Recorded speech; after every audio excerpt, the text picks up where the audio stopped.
आज की हमारी क्लास HDP सेकेंड ईयर के लिए इंट्रोडक्टरी वेटनरी मेडिसिन की है और मेडिसिन में अपना टॉपिक चल रहा था बैक्टीरियल डिजीज़, जिसके अंतर्गत शायद आपकी मैंने 11 बैक्टीरियल डिजीज़ है वो कंप्लीट करवा दी है।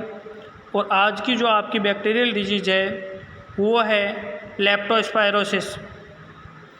इस लेप्टोस्पायरोसिस डिजीज़ को बहुत सारे अन्य नामों से जाना जाता है और इसके सभी अन्य नाम है जो इस बीमारी में दिखाई देने वाले लक्षणों के आधार पर पड़े हैं। तो सबसे पहला अन्य नाम है आपके Weil's disease, infection jaundice, haemoglobinuria, mud fever, rice field worker disease, swine handler disease, sugar cane worker disease और कैनाइन टाइफस।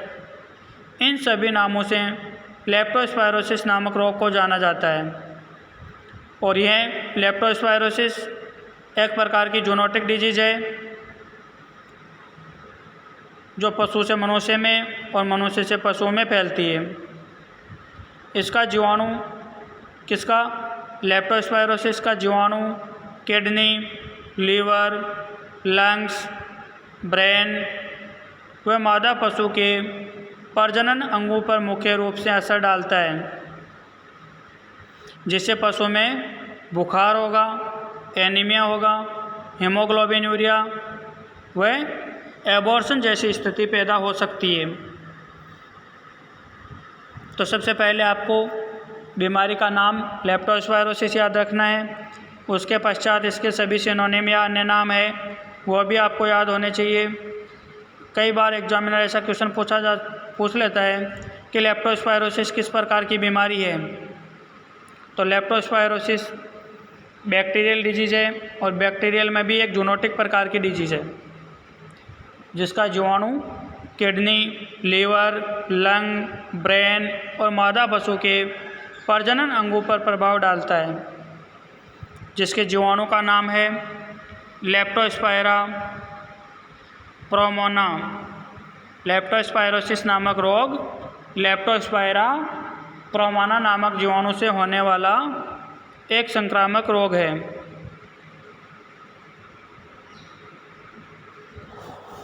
अब अपन बात करते हैं रोग के फैलने का माध्यम या मोड ऑफ ट्रांसमिशन। ये रोग एक पशु से दूसरे पशु में कैसे फैलता है या पशु से मनुष्य में कैसे फैलता है। मनुष्य द्वारा संक्रमित तालाब में तैरने से कई बार क्या होता है कि जब बारिश वगैरह का मौसम होता है या बहुत से गांव में आपने अभी भी देखा होगा कि गाय भैंस को पानी पिलाने के लिए घर से बाहर तालाब पे भेजा जाता है और वहाँ पे पानी पिलाया जाता है। अगर किसी गाय भैंस भेड़ बकरी के मान लो लेप्टोस्पायरोसिस डिजीज़ है और वो गाय भैंस उस तालाब में तैर रही है और उसी तालाब के पानी का उपयोग मनुष्य कर रहा है, वो चाहे तैरने में कर रहा है, चाहे नहाने में कर रहा है, चाहे हाथ पैर धोने में कर रहा है, तो उसके माध्यम से ये रोग फैल जाता है। दूसरा है सेमन द्वारा, यानी जब मादा पशु मद में होता है और उसका अपन प्राकृतिक या कृत्रिम गर्भाधान करवाते हैं। ज़्यादातर प्राकृतिक गर्भाधान में ही ये रोग फैलता है।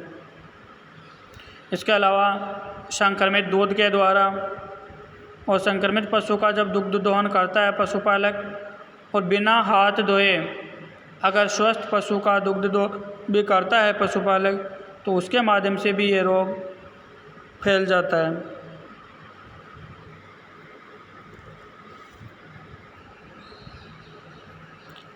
अब अपन बात करते हैं सिम्टम या लक्षणों के बारे में। तो इस रोग में लक्षण 3 प्रकार से प्रकट होते हैं। सबसे पहले एक्यूट फॉर्म, फिर आपके सब एक्यूट कंडीशन और क्रॉनिक कंडीशन। एक्यूट फॉर्म में क्या होता है कि इसमें उपचार का समय है जो बहुत कम मिलता है, 2-4 दिन का ही समय मिलता है। इसमें पशु के 103 से 106 या 160 डिग्री फ़ारेनहाइट तक तेज़ बुखार हो जाता है। पशु के पेशाब में खून आने लगता है, श्वास लेने में दिक्कत होती है।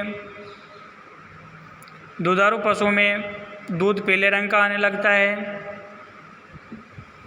इसके अलावा पशु का दुग्ध उत्पादन बिल्कुल कम हो जाता है और 2 से 3 सप्ताह बाद दूध वापस नॉर्मल स्थिति में आ जाता है अगर पशु ठीक हो जाता है तो।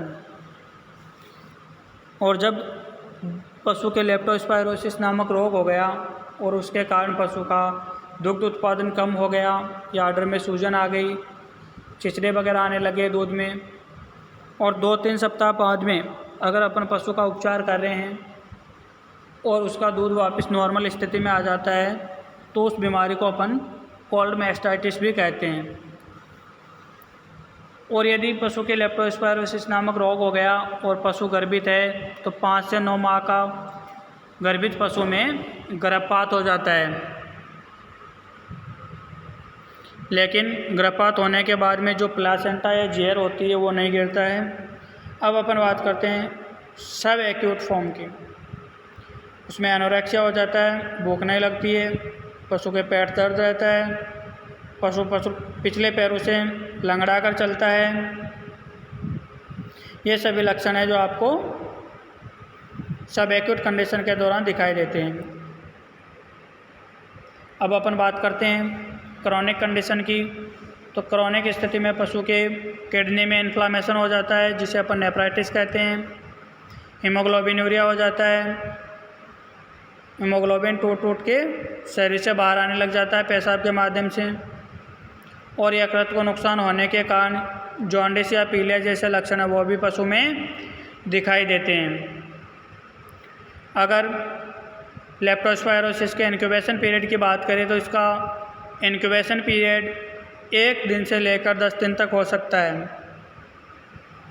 अब अपन देखते हैं कि लेप्टोस्पायरोसिस का डायग्नोसिस या निदान किस प्रकार किया जाता है। सबसे पहले लक्षणों के आधार पर। दूसरा है प्रयोगशाला जांच में WBC की मात्रा बढ़ जाती है। अगर WBC की मात्रा बढ़ेगी तो इसका मतलब क्या है कि पशु शरीर में किसी प्रकार का संक्रमण है जिसके कारण इओसिनोफिल है, बेसोफिल है, न्यूट्रोफिल है,